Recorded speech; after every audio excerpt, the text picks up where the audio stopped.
How to verify text messages encryption to make sure you chat to the right person on the Samsung Galaxy S24 series.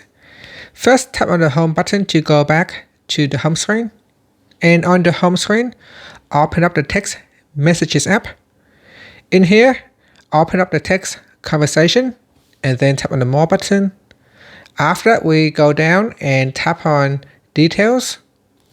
In here, tap on verify encryption. In here, it will give you a list of numbers. These numbers need to be matched with the other recipient. So over here, I can go in and tap on verify encryption. If both of these numbers matches between you and the other intended recipients, then you are sure you are chatting to the same person. And that's it. Finally, you can tap on the home button to go back to the home screen. Thank you for watching this video.